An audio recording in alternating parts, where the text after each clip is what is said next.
창세기 30장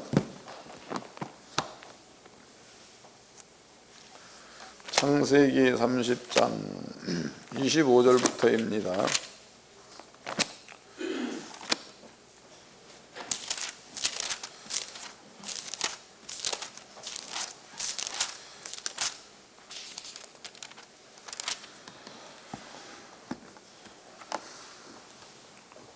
창세기 30장 25절서부터 36절까지 다 같이 한 목소리로 합독을 하도록 하겠습니다. 시작. 라헬이 요셉을 낳을 때는 야곱이 라반에게 이르되 나를 보내어 내 고향 내 본토로 가게 하시되 내가 외삼촌에게 일하고 얻은 처자를 내게 주어 나로 가게 하소서. 내가 외삼촌과 함께 일은 외삼촌이 아시나이다. 라반이 그에게 이르되 여호와께서 너로 내게 복을 주신 줄 내가 깨달았노니 내가 나를 사랑스럽게 여기거든 유하라. 또 가로되 내 품삯을 정하라. 내가 그것을 주리라.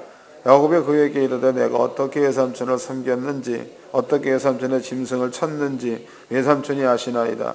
내가 오기 전에는 외삼촌의 소유가 적더니 번성하여 때를 이루었나이다.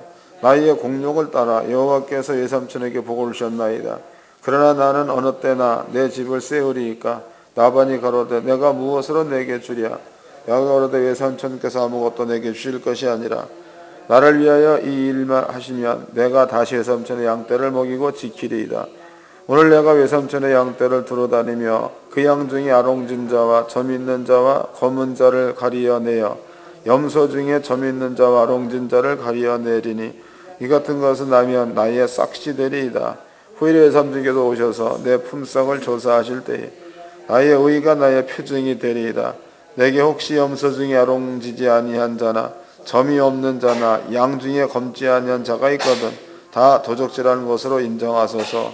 라반이 가로되 내가 네 말대로 하리라 하고 그날에 그가 수염소 중 얼룩무늬 있는 자와 점 있는 자를 가리고 암염소 중에 흰 바탕이 아롱진 자와 점 있는 자를 가리고 양 중에 검은 자들을 가리기 아들들을 손에 붙이고 자기와 야곱 사이에 사흘길이 뜨게 하였고 야곱은 라반의 남은 양떼를 치니라. 아멘. 창세기 30장 25절서부터 36절까지 그 내용은요 우리가 너무나 잘 알고 있는 그런 그 내용입니다. 이 말씀 우리가 한번 오늘은 깊이 있게 생각 좀 해보도록 합시다.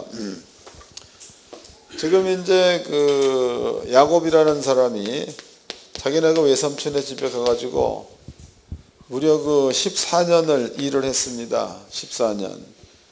이 14년을 일을 했을 그때에 라반의 재산은 상당히 크게 부유한 그러한 자가 됐는데 야곱은 자기의 부인을 위해서 14년을 일해준 거니까 야곱에게는 재산이 전혀 없는 겁니다.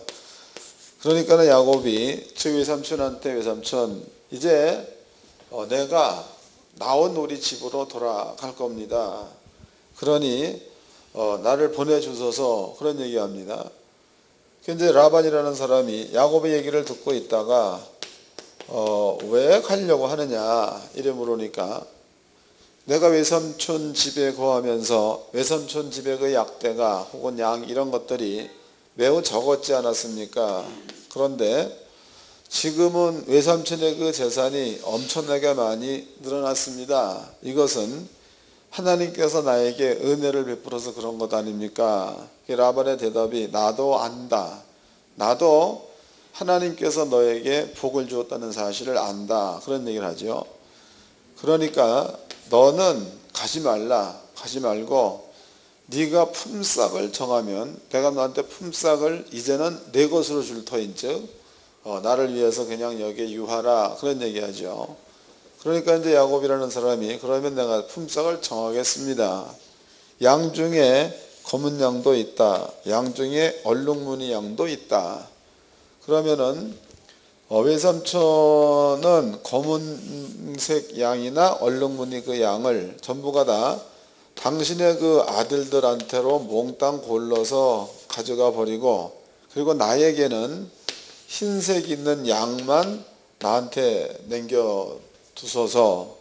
그리고 이 흰 양끼리 교배해가지고 낳는 양떼 가운데서 검은 양이나 혹은 얼룩얼룩한 양이나 이런 것들이 나오게 되면 이때부터는 검은 것과 얼룩얼룩한 그 양을 나의 그 소산으로다가 삼겠나이다, 그런 말하지. 그러니까 라반이 네 말대로 하라. 그래가지고 라반의 집이 여기에 있으면은 이로부터 성경에 보니까 사흘길, 그러면은 매우 먼 거리입니다. 사흘길. 사흘길을 띄워놓고 여기다가 야곱의 거처를 두었죠. 야곱. 여기는 라반의 거처입니다. 야곱의 거처에서 얼룩무늬 있는 것, 검정양 이런 것들을 몽땅 가져다가 라반의 그 아들들한테 몽땅 다 돌려버리고 야곱한테 준 것은 흰색 나는 그 양만 야곱한테 돌려놨습니다. 이것이 이제 야곱은 자기의 그 소유다, 라반도 인정을 한 사실입니다. 자, 이것은 이제 우리가 다 알고 있는 그 내용이지요. 그런데 여기서 이제 우리는 한 가지를 한번 이거 영적인 것으로 딱 이런 것들을 한번 살펴봐야 될 필요성이 있습니다. 그래서 영적인 이야기를 좀 해보도록 합시다. 잠언서를 보겠습니다. 잠언서 11장을 봅시다. 잠언서 11장.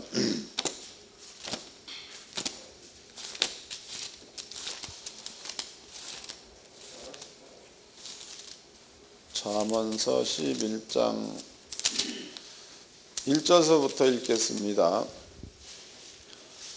속이는 저울은 여호와께서 미워하셔도 공평한 추는 그가 기뻐하시느니라. 교만이 오면 욕도 오거니와 겸손한 자에게는 지혜가 있느니라. 정직한 자의 성실은 자기를 인도하거니와 삭특한 자의 패역은 자기를 많게 하느니라. 재물은 진노하시는 날에 무익하나 의리는 죽음을 면케 하느니라. 완전한 자는 그의 의로 인하여 그 길이 곧게 되려니와 악한 자는 그 악을 인하여 넘어지리다 해서 여기는 그 1절서부터 마지막 절까지 거의 비슷한 내용입니다. 그 다음에 그 6절도 읽어드리겠습니다. 정직한 자는 그 의로 인하여 구원을 얻으려니와 사특한 자는 자기의 악에 잡히리라. 7절 악인은 죽을 때에 그 소망이 끊어지나 불의의 소망이 없어지느니라. 의인은 환난에서 구원을 얻고 악인은 와서 그를 대신하느니라. 그러니까 악인이 의인 대신에 죽는다, 이렇게 표현되어 있죠. 그럼 여기에서 이제 잠언서 11장 그 내용 우리가 솔로몬이 썼다라고 말합니다. 솔로몬이 얘기하기를 악한 자야, 악한 자는 그 악에 의해서 넘어진다. 정직한 자는 그 의로 인해서 구원을 받는다. 의, 정직한 자는 의 때문에 구원을 받는다. 의. 그 다음에 의인과 악인을 얘기합니다. 의인과 악인. 의인과 악인에게 환난이 동시에 임한다는 거죠. 그러나 악인이 의인을 대신한다라는 말을 썼다고. 악인이 의인을 대신한다. 이 재밌는 말이죠. 한 군데를 더 찾아보도록 하겠습니다. 이게 성경에 나온 이야기다고. 이사야서입니다. 이사야서 43장을 보겠습니다. 34장인가 보자고.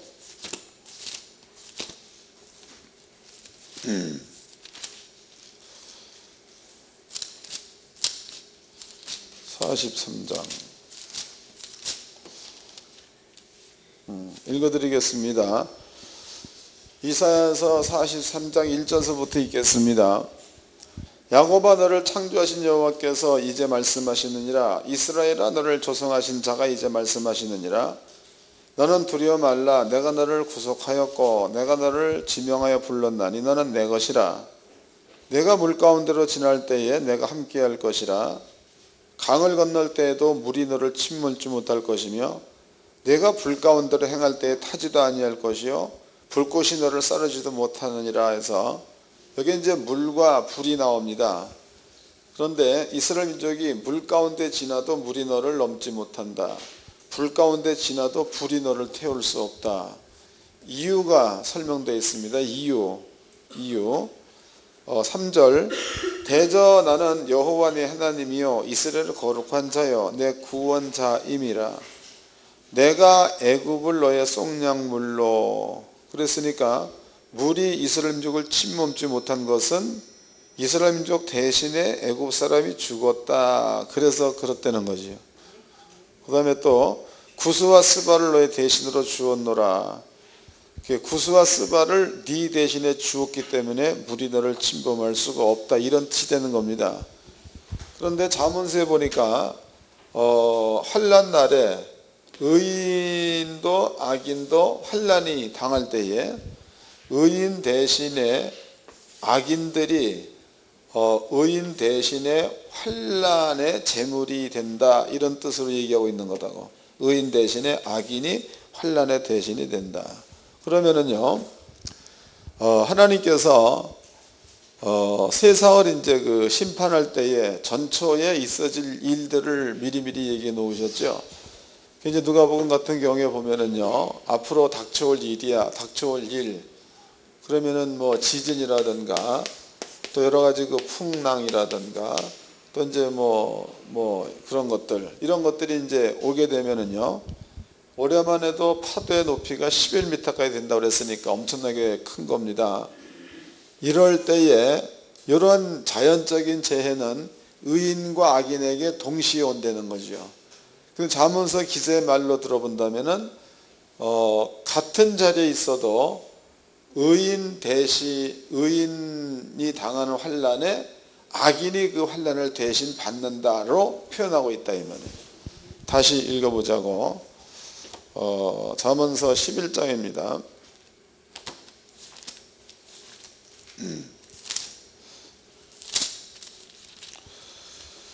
11장 7절서부터 읽겠습니다. 악인은 죽을 때에 그 소망이 끊어지나니 불의의 소망이 없어지느니라. 의인은 환난에서 구원을 얻고 악인은 와서 그를 대신하느니라. 그러니까 환난에서 구원받는 이유가 악인이 대신해 줬기 때문에 의인이 구원을 받는다. 이런 의미가 되겠죠. 그러면 이제 잠언서 11장이나 20장 우리가 이렇게 봤을 때에 하나님께서 관심을 두고 하나님께서 모든 문제에 개입하는 그런 부분들은요, 하나님은 절대적으로 의인을 하나님께서는 요구한다는 겁니다. 의인을 요구한다 이 말이에요. 근데 의인이라는 것은 내가 의롭게 되고 싶다 그래서 의인이 되는 게 아니고, 의인은 하나님의 절대적인 은혜를 입은 자라야 의인이 될 수 있다는 겁니다. 가령 노아 시대죠. 노아 같은 경우에도 같은 시대 동시대 인물입니다. 근데 성경에 노아는 하나님께 은혜를 입었더라. 그러니까 노아 역시도 의인 되었던 것은 하나님의 은혜가 임했기 때문에 그랬다 이 말이죠. 또 사울입니다. 사울, 신약 성경의 사울 같은 경우에도 예수님과 사울은 동시대 인물입니다. 그런데 사울이 다메섹으로 예수를 믿는 자를 잡아 죽이러 갈 그때에 예수님께서 사울을 찾은 겁니다. 이건 역시도 사울은 예수 믿는 자를 죽이려 했을 때에 예수님께서 사울을 찾은 거니까 이건 역시도 사울에게 하나님의 은혜가 임했다라가 되겠죠. 때문에 의인이라는 것은요, 내가 이렇게 되고 싶어서 되는 게 아니고 하나님의 은혜가 임했을 때에 그 사람이 의인이 될 수 있다는 거죠. 오늘날의 그 성도도 마찬가지예요. 성도도 예수님께서 십자가에 죽어놓은 사건을 마음 가운데 믿으면 의인 되는 거니까 그 사람들 역시도 하나님의 은혜가 임했다고 봐야 맞는 겁니다. 때문에 하나님께서는 내가 의롭게 된다고 해서 하나님께서 의인으로 보고 있는 게 아니고 하나님의 은혜가 입혀진 사람을 하나님은 의인으로 본다는 거다. 이게 매우 중요한 겁니다. 가령 이제 집 안에서 이것을 한번 얘기를 해보도록 하자고. 집 안에서 부모가 있습니다. 자식이 있다 이 말이에요. 자식이 아무리 잘못을 한다고 해도 부모님들은 그 자식의 허물을 덮으려고 하고 용서하려고 하지, 그 자식을 뭐 벌 주라고 그러고 죽이라고 하고 이러한 부분은 없다는 거죠. 하나님께서도 우리한테 은혜를 입혀가지고 우리를 아버지가 의인으로 만드셨다면 나머지 모든 것들은 하나님께서 그렇게 간섭한다는 거다고. 이해가 됐죠? 요거 기억해 놓으세요. 자, 그 다음에 아브라함, 그 다음에 이삭, 야곱을 한번 생각해 보도록 합시다. 아브라함, 이삭, 야곱. 하나님께서는요, 창세기 12장입니다. 12장에 하나님께서 아브라함한테 너는 본토 친척을 떠나라 이런 말을 했죠. 그럼 그때 아브라함은 하나님께로부터 은혜를 입은 자가 됐다는 거다고. 그러니까 바벨론 지역에 그냥 거주하고 있는 아브라함한테 하나님께 나타나셔가지고 아브라함아 너는 본토 친척 아비 집을 떠나 내가 내게 지시할 땅으로 가라 그랬으니까 은혜를 입은 자가 되는 거다고. 아브라함의 아들 이삭입니다. 이삭 역시도 혈육으로 온 게 아니고 하나님께서 말씀으로 사라 속의 이삭을 잉태시키셨으니까 이삭도 날 때부터 하나님의 은혜대로 온 자가 되는 거다고. 야곱입니다. 에서와 야곱 역시도 아기들이 엄마 뱃속에 있을 때에 하나님께서 말씀하셨죠. 큰 자가 작은 자를 섬기리라. 이건 역시도 하나님의 은혜로다가 세상에 온 자가 야곱이라는 거죠. 그러므로 성경에서 아브라함이나 이삭이나 야곱은 하나님께서 절대적으로 베풀어 주신 은혜 안에 사는 자들, 즉 의인이라는 겁니다. 그 다음에 이제 그네들의 후손들이죠. 후손, 모세나 혹은 여호수아나 그네들의 후손입니다. 후손들 가운데서도 여호수아 혹은 갈렙 같은 경우죠. 그럼 갈렙을 한번 예를 좀 들어보도록 합시다. 갈렙을 여호수아서 14장입니다. 여호수아서 14장.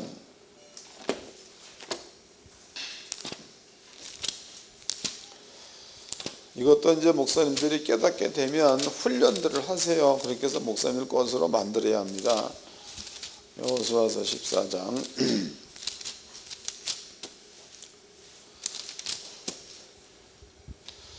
10절서부터 읽겠습니다. 이제 보소서 여호와께서 이 말씀을 모세에게 이르신 때로부터 이스라엘이 광야에 행한 이 45년 동안을 여호와께서 말씀하신 대로 나를 생존케 하셨나이다. 오늘날 내가 85세로 돼 모세가 나를 보내던 날과 같이 오늘날 오히려 강건하니 나의 힘이 그때나 이제나 일반이라 싸움에나 출입에 감당할 수 있사온즉 그날의 여호와께서 말씀하신 이 싼지를 내게 주소서. 당신도 그 날에 들으셨거니와 이곳에는 아낙 사람이 있고 이 성읍들은 크고 견고할지라도 여호와께서 혹시 나와 함께 하시면 내가 필경 여호와의 말씀하신 대로 그들을 쫓아내리이다 그랬습니다. 이거를 이제 구체적으로 살펴보도록 하자고. 조금 이 내용은요 40년 전이죠. 이 얘기를 할 때 40년 전에 여호수아 그 다음에 갈렙 이 두 사람들이 가나안 땅을 정탐했었을 때입니다. 그때에 10명의 정탐꾼들은 가나안 사람들은 대장부 같다. 여호수아 갈렙은 가나안 사람은 우리의 밥이다라는 말을 썼다고. 그 아버지께서 이 두 사람의 말을 듣고 난 다음에 복을 줬습니다. 그 복의 내용이 다른 사람들은 광야에서 다 죽는다. 그의 2세들만 들어갈 것이다. 가나안 땅에. 그러나 여호수아와 갈렙만큼은 나를 온전히 쫓았은즉 나는 여호수아와 갈렙 두 사람만 가나안 땅에 들어가겠다. 그리고 그네들이 정탐할 때 밟은 땅 그것을 내가 그에게 주겠다라고 하나님께서 약속했습니다. 약속. 그럼 이 약속은 갈렙으로 미뤄본다면 40년 전에 해놓은 약속이다고. 40년 전. 그럼 갈렙이 내가 이제 85세로 돼 그랬죠. 그러면 40년 후라는 거죠. 내가 이제 85세로 돼 출입에나 또 능하다 이 말이 건강이 있다 이겁니다. 내가 지금부터 가가지고 하나님께서 나한테 약속하신 대로 내가 헤브론을 공격을 하겠습니다. 그러므로 여호수아여 이 일을 허락해 주소서 이런 얘기했죠. 여호수아가 갈렙 보고는 가라라고 말합니다. 그 갈렙이 가가지고 헤브론과 싸워서 헤브론 땅을 자기 것으로 취했다 이렇게 나와 있다. 그럼 보자고. 여기서부터 이제 그러면 갈렙이라는 사람이 얘기한 것은 40년 전에 해놓으신 말씀이라고. 40년 전에. 그럼 아버지가 40년 전에 해놓은 말씀인데 그 말씀의 내용이 너네들이 발로 밟는 땅을 내가 너에게 주겠다라고 얘기했다고. 그럼 아버지가 한 말은 그것뿐이다. 그것뿐. 그 다음에 이제 여기 보니까 헤브론 사람들은 아낙 자손 대장부들 같다 그랬으니까 전쟁에 능한 사람, 키가 큰 사람, 이러한 사람들로 형성되어 있는 그러한 동네가 헤브론이다. 그러면은 갈렙의 군대와 헤브론의 군대와 전쟁을 한다. 이 경우에 그런 그 전투적인 능력으로 보았을 때에 갈렙의 군대는 질 수도 있다는 거죠. 근데 갈렙의 얘기가 하나님께서 내게 약속하신 말이 있기 때문에 나는 헤브론으로 쳐들어갈 거다. 이 말을 했다고. 읽어보겠습니다. 10절입니다. 이제 보소서 여호와께서 이 말씀을 모세에게 이르신 때로부터 이스라엘이 광야에 행한 이 45년 동안 여호와께서 말씀하신 대로 나를 생존케 하셨나이다. 오늘날 내가 85세로 돼 모세가 나를 보낸 날과 같이 오늘날 오히려 강건하니 나의 힘이 그때나 이제나 일반이라 싸움에나 출입에 감당할 수 있사온즉 그날에 여호와께서 말씀하시니 싼지를 내게 주소서. 당신도 그날에 들으셨거니와 그곳에는 아낙 사람이 있고 그 싸움들은 크고 견고할지라도 여호와께서 혹시 나와 함께 하시면 내가 필경 여호와의 말씀하신 대로 그들을 쫓아내리이다 그랬으니까 그러면 이제 갈렙이 헤브론을 공격해 들어갈 때에 하나님께서 이리 하라고 지시해서 간 거예요. 헤브론을 공격한 모든 내용은 갈렙이 생각한 대로 헤브론을 공격하게 되니까 하나님은 당신이 해놓은 말을 이루기 위해서 갈렙의 작전을 성취시켜 주는 거예요. 딴 생각하지 마세요. 다시 설명하겠습니다. 갈렙이 헤브론을 공략해 들어갈 때에 하나님께서 갈렙아 이리저리 싸워라 이 말을 듣고 간 게 아니라는 거죠. 갈렙의 머리 가운데는 40년 전에 내가 이 땅을 내게 주겠다라는 말이야. 그 말만 갈렙이 가지고 여호수아한테 허락을 받습니다. 아낙 자손 대장부들이 살고 있는 헤브론 땅을 내가 쳐들어갈 거다. 근데 하나님께서 나와 함께 하신다면 이긴다 이런 얘기를 했다고. 그러면 갈렙이 헤브론과 전쟁을 하기 위해서는 갈렙이 작전을 짠다는 거죠. 작전. 그 뭐 앞문으로 가자, 후문으로 가자 작전을 짠다는 거예요. 그 작전을 짤 때에 계시를 받아서 짠 거요. 아니면 그렇게 계시를 받았다는 얘기는 하나님 내가 이 헤브론 성을 공격할 건데 어떻게 하면 되겠습니까? 하나님께서 이리리 하라 그렇게 해서 공격한 겁니까? 아니면 갈렙이 하나님이 해놓으신 약속을 믿고 그리고 갈렙이 자기의 생각대로 작전을 세워서 공격을 한 거예요. 어떤 게 맞는 겁니까? 1번과 2번 어떤 게 맞는 거예요? 2번이 맞는 거죠. 2번. 그럼 이 두 가지를 한번 우리가 비교 좀 해보자고. 비교. 그러면 지금 갈렙이라는 사람이 만약에 1번이에요. 1번. 하나님께 기도해가지고 어찌어찌 하라. 이렇게 한 것 같으면은 만약에 하나님이 응답 안 한다. 그러면은 갈렙은 전쟁에 나갈 수가 없는 거죠. 또 만약에 나갔다 해도 패할 수 있는 거다고.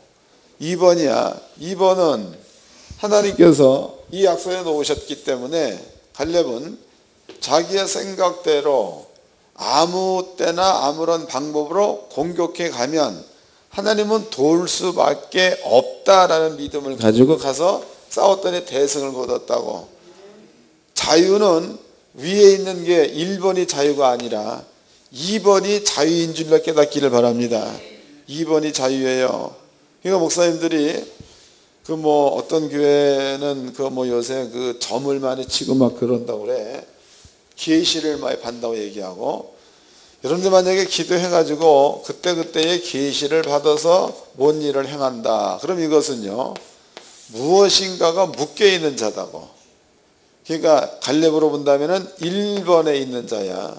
2번입니다. 2번에는 하나님께서 해놓은 약속이 있기 때문에 갈렙이 하나님의 말씀을 이루러가는 거기에서는 하나님께서 당신이 해놓은 말을 이루기 위해서 갈렙의 계획이 좀 시원찮다고 그래도 당신의 말 때문에 이루어내는 일을 할 수밖에 없다는 거죠. 그러니까 자유는 1번보다도 2번이 자유화되는 거예요. 이해된 거죠? 자, 이것 기억해 놓으세요. 두 가지를, 하나는 아까 얘기해 드렸죠. 또 하나는 이제 갈렙 예를 든 겁니다. 그 다음에 이제 지금 하나님께서 아브라함한테 얘기할 적에 아브라함아, 너는 본토 친척을 떠나 내가 내게 지시할 땅으로 가라 해서 그 땅이 가나안 땅이다. 가나안 땅.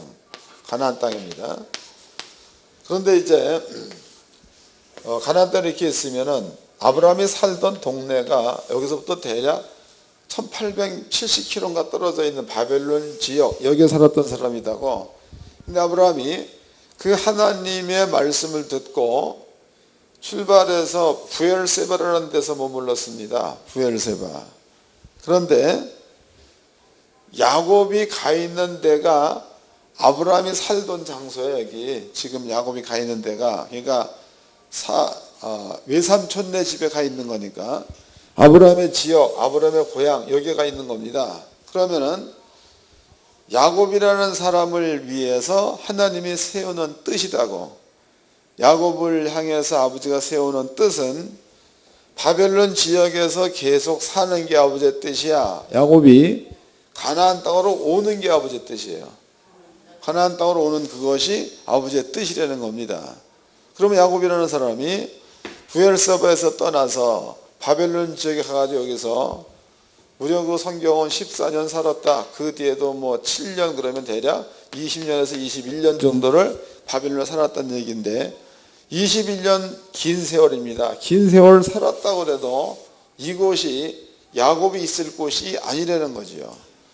하나님께서 야곱을 여기에 네가 있으면 안 된다. 네가 있는 장소는 여기에 가나안 땅에 네가 있어야 된다는 게 아버지가 세워놓은 계획이라면, 야곱이 이 땅에서 어떻게 있든지 간에 하나님께서는 야곱을 가나안 땅으로 이끌어 와야지만이 아버지가 해놓은 약속을 지키게 되는 겁니다. 또 이제 야곱의 아버지 이삭이요, 이삭의 아버지는 아브라함입니다. 하나님께서 아브라함, 이삭, 그 다음에 야곱입니다. 요 세 사람한테 아버지가 둔 동일한 약속은 가나안 땅을 주겠다고, 네 후손을 하늘의 별처럼 많게 하겠다 그랬단 말이에요. 그럼 하늘의 별처럼 많은 아브라함의 후손이 머물러 있어야 될 땅이 가나안 땅이다고. 때문에 하나님의 약속, 그러니까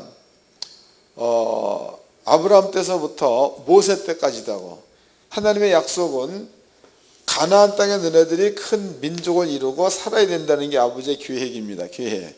그럼 이스라엘 민족이나 혹은 그 안에 들어가 있는 아브라함의 후손들은 딴 땅에 아무리 흩어져 산다고 해도 하나님의 뜻이 그네들을 가나안 땅에 머물러 살게 만드는 그것이 아버지의 뜻이라면, 이네들은 어떠한 경로를 통해서라도 가나안 땅에 꼭 오게 돼 있다는 거죠. 이건 자기 의지대로 되는 일이 아니야. 이 일은 아버지가 세워놓은 계획 안에 지가 안 가려고 하면 환경을 만들어서라도 아버지는 그네들을 가나안 땅으로 딱 가게끔 만드는 이러한 작업을 아버지가 한다는 겁니다. 이해가 된 거죠? 자, 그렇다면 이제 야곱 얘기를 한번 해보도록 합시다. 야곱. 그 야곱이라는 사람이 하나님의 계획으로 본다면 야곱을 하나님께서는 이곳에 데리고 오는 게 아버지의 뜻입니다. 근데 그 야곱이라는 사람이 아직까지도 아버지의 뜻이 이루어지지 않는 그 상태에서 라반의 집에서 14년 동안 일을 했는데도 야곱한테 잡히는 게 없는 겁니다. 이제 야곱이 얘기하기를 검정무늬 있는 거 외삼촌 곤란에 가세요. 얼룩무늬 있는 것 외삼촌 곤란에 가세요. 그리고 나에게는 흰색 양만 나한테 있게 하세요. 그리고 이 흰색 양 무리 가운데서 검은색 나는 거, 얼룩무리 나는 거, 이것이 나면은 그것을 나의 소유가 되게 하겠나이다, 이런 얘기를 했습니다. 그럼 이 이야기는 하나님께로부터 응답받은 말이 아니고 야곱이 그냥 한 말이라는 거죠. 그 마음 가운데 계획을 세우고 그 계획을 야곱이 그냥 라반한테 말한 거다고. 라반이 가만히 들어보니까 이것은 어리석은 일이기도 하죠. 이것은 왜냐하면 하얀색 양과 하얀색 양이 교배를 하게 되면 하얀색 양이 많이 나오지 얼룩 있는 무늬 있는 거, 검정 무늬 있는 것들은 그렇게 많이 나오지는 않는다는 거죠. 나오기야 나오겠지. 그렇지만은 많이는 나올 수가 없는 거다고. 그런데 그냥 일반적인 눈으로 보기에는 이 정도라면 흰색과 흰색 양이 교배했을 때에 흰색이 많이 나온다, 이런 보편적인 개념이라면 나반이라는 그 사람은 그 야곱의 요구를 거절할 이유가 전혀 없는 거지. 만약에 야곱이 외삼촌, 현재 외삼촌의 양이 전부가 다 이렇게 크게 늘어난 것은 하나님께서 나를 도와서 그런 것 아닙니까?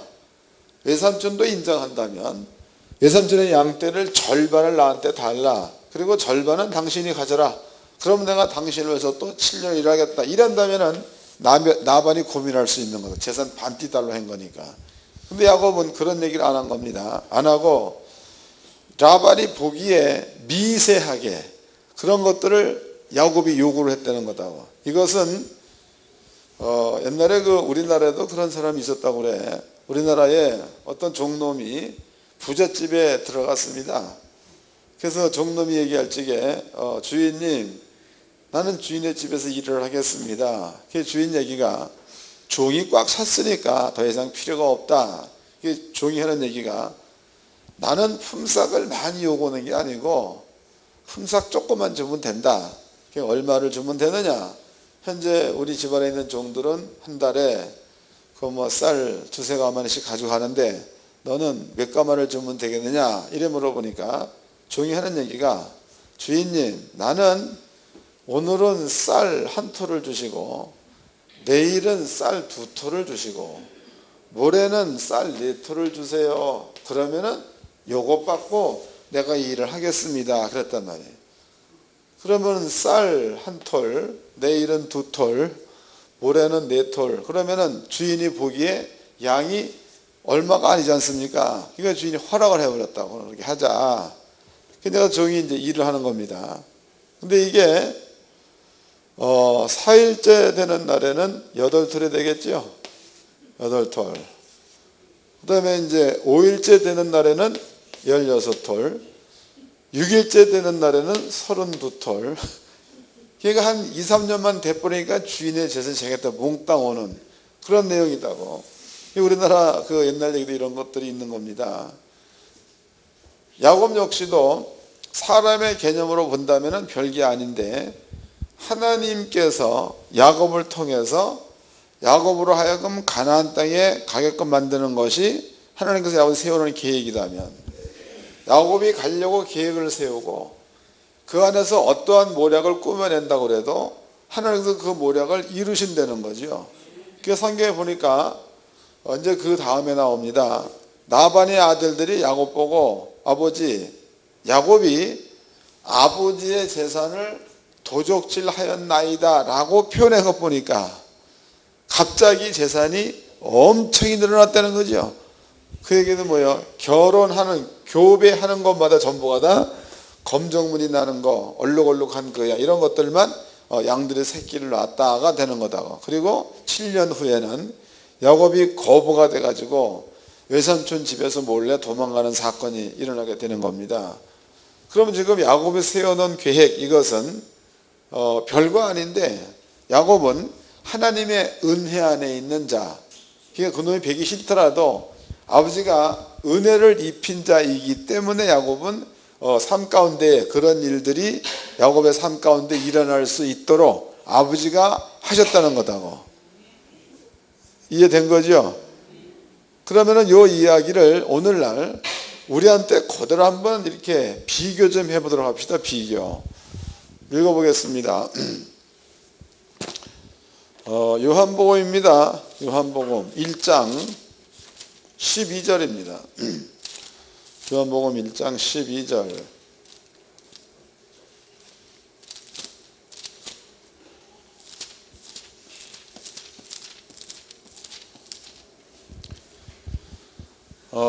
영접하는 자 곧 그 이름을 믿는 자들에게는 하나님의 자녀가 되는 권세를 주셨으니 이는 혈통으로나 육적으로나 사람의 뜻으로 나지 아니하고 오직 하나님께로서 난 자들이니라 해서 예수를 믿어가지고 하나님의 자녀가 된 자들입니다. 이러한 자들은 혈통으로나 육종으로나 된 것이 아니다 라고 표현했습니다. 그리고 그 자녀들한테는 자녀가 되는 권세를 주었다라고 기록되어 있다고. 그러면 이제 원래 우리의 소망이에요. 우리의 소망은 아버지의 계획이며 우리의 소망이기도 합니다. 그것은 왔던 곳으로 다시 가는 거지요.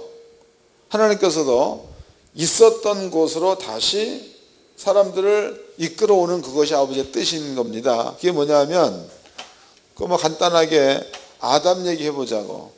아담은 하나님의 형상의 모양대로 만들어졌을 때에 생명에 있었었다고. 생명.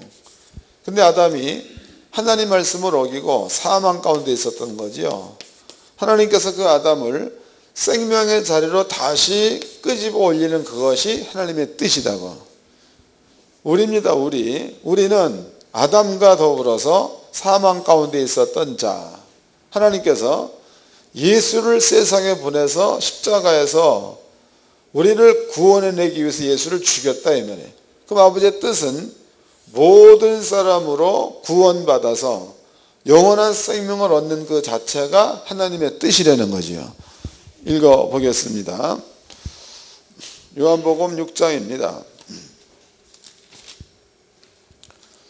6장 39절서부터 40절까지 한 목소리를 합독을 하도록 하겠습니다. 시작. 나를 보내신 이의 뜻을 행하려 함이니라. 나를 보내신 이의 뜻은 내게 주신 자 중에 내가 하나도 잃어버리지 아니하고 마지막 날에 다시 살리는 이것이니라. 내 아버지의 뜻은 아들을 보고 믿는 자마다 영생을 얻는 이것이니 마지막 날에 내가 이를 다시 살리리라 하시니라. 그러니까 아버지의 뜻은 우리한테 영생을 주는 그것이 아버지의 뜻이라는 거다고. 우리는 이제 땅에 삽니다. 땅에 살면서 우리의 그 마지막 목표는 하나님의 나라에 들어가는 겁니다. 그리고 영원히 썩지 않을 몸으로 다시 살고, 여기가 이제 우리의 마지막 목표가 되는 겁니다. 우리는 땅에 살면서 이제 아버지가 약속해 놓으신 영원한 생명, 그 다음에 영원히 썩지 않을 몸을 다시 입는 것, 이 길로 가는 도중이라고. 가는 도중에 하나님께서는 우리를 의인 만드는 거지 하나님의 자녀가 되는 권세를 주었으니 의인 만들었다고. 그 의인들이 이러한 그 땅에서 영원한 생명을 얻고 썩지 아니할 몸으로 다시 입는 그 자리까지 우리가 가는 길이다. 가는 길. 목적지 아직까지도 도착이, 영원히 썩지 않을 몸으로 다시 입는 곳까지 우리가 도착이 안 된 겁니다. 그럼 안 된 여기야, 이 기간 동안에 사람 사는 세상이기 때문에 여기에는 어려움도 있을 수 있는 일이고, 여기는 또 여러 가지 환난도 겪을 수 있다는 거죠. 하나님께서 의인에게는 하나님께서 은혜를 입혀서 그 의인들한테는 노아처럼, 아브라함처럼, 이삭처럼, 야곱처럼 이렇게 하나님의 뜻과 하나님의 은혜를 이 의인한테 부었다는 겁니다. 그럼 여러분들이 이제 마지막 목적지를 향해서 가는 길목에서 하나님을 믿는 야곱 같은 믿음만 딱 가지고 있다면, 여러분들이 하나님께서 아주 싫어하는 거, 내가 은행을 좀 털어야 되겠다. 그래서 기간단청 2정을 구입하고 또 이제 같이 협력해가지고 은행을 털 도사들을 2명을 더 하고 이렇게 해가지고 턴다 그러면 그 계획은 아버지가 싫어하는 것도 그건 모르겠습니다. 그러나 하나님께서 허락해 놓은 거요.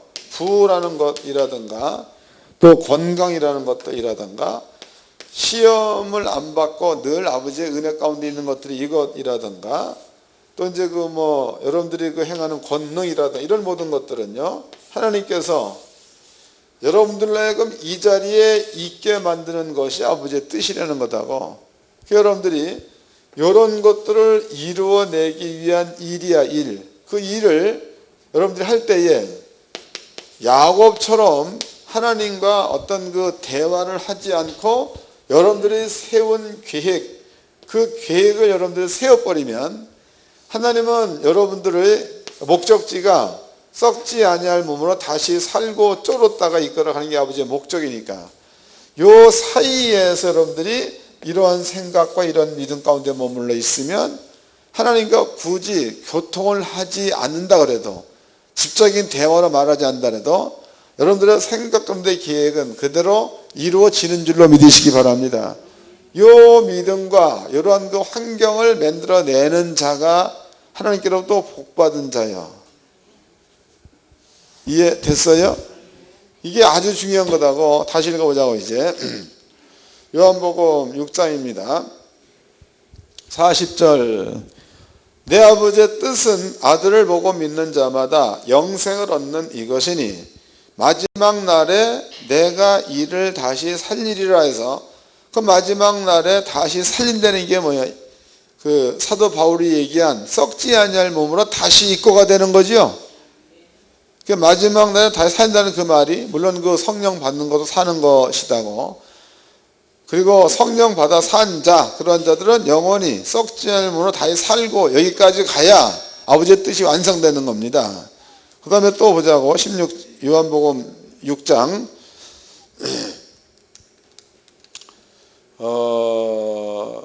28절입니다.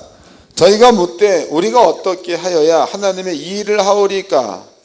예수께서 대답하여 가라사대 하나님의 보내신 자를 믿는 것이 하나님의 일 그랬으니까 그럼 이제 이게 이어보도록 합시다. 그러면은 하나님께서 이게 제자들이 하나님의 일이 뭡니까? 또 뭐가 하나님의 뜻입니까? 이래 물어봤을 때에 예수의 대답이 아버지가 보낸 자를 믿는 것, 그러면 예수 믿으라는 거지요. 예수 믿는 게 하나님 일이라는 거다고. 그럼 예수를 믿는데 그냥 예수를 믿는 말이 잘 안 된다고. 그 예수를 믿는 게 구체적으로 뭘 믿느냐? 그것은요, 예수께서 십자가에 달려 돌아가실 때에 완성시켜 놓은 일들을 믿는 게 예수를 믿는 것이 되는 겁니다. 그것을 예수님께서는 하나님의 그것이 하나님의 일이다 라고 얘기했다고. 그 다음에 또 아버지의 뜻은 뭐냐?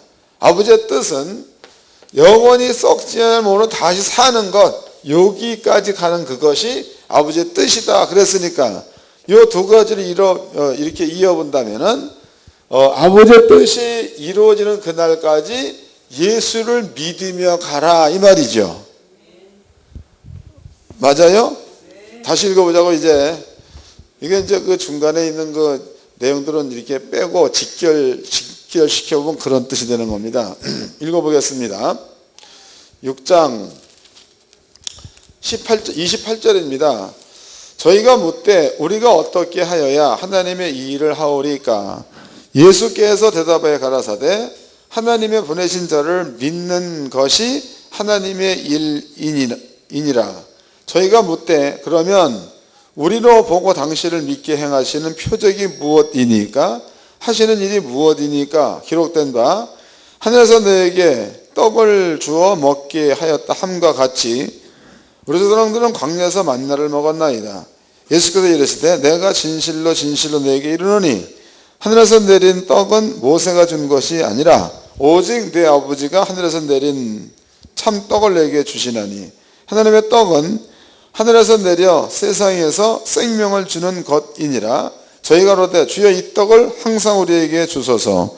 예수께서 가라사대 내가 곧 생명의 떡 이랬단 말이에요. 그 예수가 생명의 떡이니까 이 말대로 예수를 먹으라는 거죠. 또 거기 그 29절 말씀에서는 예수를 믿는 게 하나님의 일 그랬으니까 그러면 이제 예수를 먹는다 이 말이 안 되는 거 이거는 먹을 수가 없는 거다고. 그럼 이 말은 무슨 뜻이냐 하면 예수님께서 십자가에 죽으실 때에 완성시켜 놓은 일들이야 일들.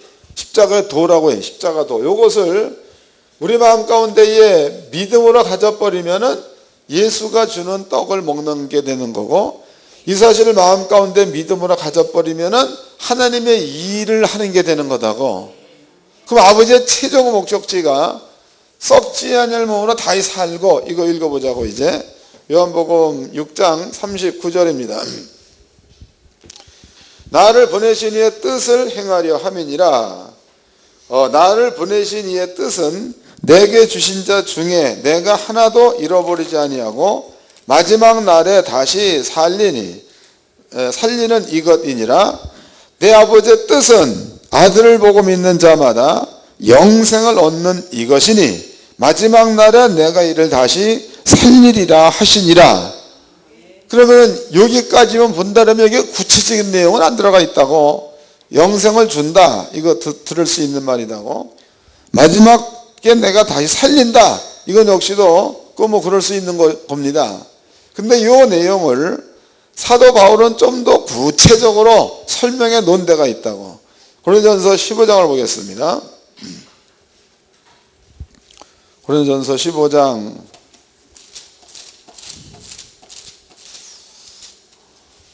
꼭 믿으시기를 바랍니다. 15장 50절서부터 읽겠습니다. 50절. 형제들아, 내가 이것을 말하노니 혈과 육은 하나님 나라를 유업으로 받을 수 없고 또한 썩은 것은 썩지 아니할 것을 유업으로 받지 못하느니라. 보라, 내가 너희에게 비밀을 말하노니 우리가 다 잠잘 것이 아니요 마지막 나팔에 순식간에 홀연히 다 변화하리니 나팔 소리가 나매 죽은 자들이 썩지 아니할 것으로 다시 살고 우리도 변화하리니 이 썩을 것이 불갑을 썩지 아니할 것을 입겠고 이 죽을 것이 죽지 아니함을 입으리로다. 이 썩을 것이 썩지 아니함을 입고 이 죽을 것이 죽지 않는 입을 때에는 사망이 이김의 삼킴바 되리라고 기록된 말씀이 응하니라 그랬으니까 사망이 완전히 끝나는 시점이 썩지 아니할 몸으로 다시 사는 시점이라는 거다고. 감이 잡힌 거죠? 그러면 이제 이것을 연결을 좀 시켜보도록 합시다. 그러면은 하나님께서 당신이 의인이라고 은혜를 내려준 사람들이에요. 그 사람들은 마지막 아버지의 목적지가 영원히 썩지 않을 몸으로다가 다시 사는 이것이 아버지의 뜻이 완성되는 시점이라고. 그 우리가 있는 그 장소는 세상이죠. 이 땅이죠. 이 땅. 이 땅에서 목적지인 이곳으로 가는 거다고. 이곳으로. 그리고 우리가 이곳으로 가는 것을 모른다고 그래도 아버지는 당신의 뜻이 여기에 의인들은 여기까지 가야 된다는 게 아버지의 뜻이기 때문에 우리가 이것을 모른다고 그래도 아버지는 이쪽으로다가 몰아간다는 거다고. 그러면 이제 야곱 보니까 야곱이 가야 될 장소가 가나안 땅이다고. 가나안 땅. 이건 이제 지네 할아버지 때부터 한 얘기, 아버지가 한 얘기다고. 여기가 이제 야곱이 가야 될 장소입니다. 그 야곱이 머물러 있는 장소는 아람 지역, 여기에 바벨론 지역에 머물러 산다 이 말이에요. 여기를 이제 가야 되는 게 야곱한테 남아 있는데 그 기간 동안에 야곱이 생각을 많이 하죠. 그러면은 외삼촌 것은 검은색 있는 거 얼룩얼룩한 양을 몽땅 다 추려가고 저에게는 하얀색 양만 남겨주세요. 내가 지금부터 새로운 마음으로 이 하얀색 양을 치겠습니다. 그리고 나의 삭은 외삼촌이 뭐 특별하게 나한테 뭐를 준다 뭐 그럴 필요 없이 흰색 양과 흰색 양이 교배했을 때에 거기에서 얼룩얼룩한 거나 거기에서 검정무늬 있는 양이 나오면 그것을 내 소유로 취하겠나이다 라고 얘기합니다. 그럼 이 내용은요, 라반이 보기에는 야곱의 요구가 어리석게 보일 수도 있다는 거죠. 미세한 거니까. 그러나 야곱의 머리 가운데는 자기가 생각해낸 모든 것들은 하나님께서 이룬다라는 믿음이 있다는 거죠. 왜냐하면 지가 가야 될 장소는 가나안 땅이니까. 하나님은 갈렙의 생각을 그대로 이루신 것처럼 하나님은 야곱의 생각도 당신의 뜻처럼 이루어지게 만드셔가지고 7년 후에 야곱은 거부가 됐다는 거다. 거부. 그러면 오늘날 우리입니다. 우리 역시도 우리 어떤 의롭게 되려는 우리의 계획이나 행동, 여기에 따라서 은이 된 게 아니고 하나님이 세워놓은 계획을 우리가 믿음을 가지고 들어갔더니 그 하나님의 계획 때문에 우리가 의로워진 겁니다. 우리가 이제 마지막 도착해야 될 목적지가 영원히 썩지 않을 것을 다시 입고가 우리의 목적지다고. 땅에 살면서 이제 우리가 이 길로 가는 겁니다. 가는데 하나님께서 너희들이 여기까지 갈 동안에 나의 일을 하면서 가려는 거예요. 그 일이 어려운 게 아니라 예수를 믿는 믿음을 가지고 살려는 거지요. 너무 쉬운 거 아니에요, 이게. 그러니까 그리스도인들은요, 의인들은 하나님의 이 일을 하면서 아버지의 뜻이 이루어질 때까지 가라는 게 아버지의 명령이니까 여러분들은 이 아버지의 뜻이 완성되는 데까지 가는 동안에는 하나님의 이 일을 하면서 가는 게 아버지의 뜻입니다. 뜻. 그 뜻이 너무 쉬운 거 아니야? 채찍에 맞아 나무 이봇도들을 믿으며 가라. 아버지가 너한테 부자 되게 하기 위해서 예수를 가난하게 살게 만들었으니까 그 사실을 믿음으로 너는 부자로 살면서 가라. 우리한테 다 이루은 거지 해로울 게 없다는 겁니다. 여러분들이 이러한 내용을 마음껏 확실하게 믿는 믿음을 가지고 있고 그 사실을 믿는 믿음으로 땅에서 산다면 그 자체가 하나님의 일을 하면서 아버지의 뜻이 완성되는 데까지 가게 돼 있는 거라고.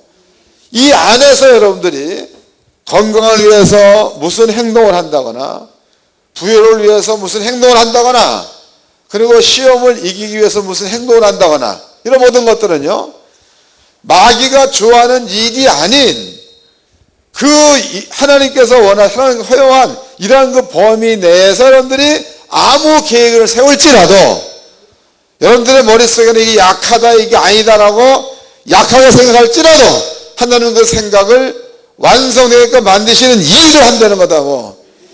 얼마나 이게 편한 신앙생활입니까? 근데 이런 것들이 제대로 형성되어 있지 않는 분들은요 하나님과 뭔가 교통을 하려고 애를 써. 교통. 그 말 자체가 교통한다는 그 말 자체가 하나님께서 나와 함께 한다는 사실을 거부하는 말이야. 그게 이해가 되세요? 그래서 저는 저번 주인가 언제도 제가 목사님들에게 설명을 해드린 것 같은데 성령의 기름 부음이 있습니다. 또 성령이여 오시옵소서 이런 이야기들을 언어학적으로 한번 곰곰이 생각해 보세요. 이게 맞는 말인가? 성령 받은 자들이 성령이여 오시옵소서라는 말은 안 맞는 말이지. 또 기름과 성령 같은 뜻인데 성령 받은 사람들이 하나님의 기름 부음이 지금 있으니 이 말도 안 맞는 말입니다. 여러분들이 임마누엘 하나님과 우리 함께 한다는 믿음을 가지고 있으면서 하나님과 교통을 하기 위해서는 어쩐다 이런 말들은 임마누엘 자체가 그 말 가운데 부정한다가 들어가 있는 거다고. 이해되시는 겁니까? 우리는 쉬운 길을 두고 자꾸만 어려운 길을 택해가고 있어요. 왜 그런 거예요? 하나님을 안 믿기 때문에 혹은 하나님께서 아직까지도 희미하게 있기 때문에 그런 일들이 발생되는 겁니다. 목사님들은요 그런 그 이상스러운 믿음에서 벗어나가지고 마음 가운데 어떤 계획을 세워서 아버지의 뜻을 이루면서 가는 자리에 머물러 있으면 그 계획이 수일 내에 혹은 수년 내에 그 계획이 여러분들 눈앞에 보일 수 있도록 나타난다는 믿음을 갖고 사시기를 바랍니다. 이거 아버지가 해놓은 일이야. 이게 그냥 억지로 하는 게 아니고.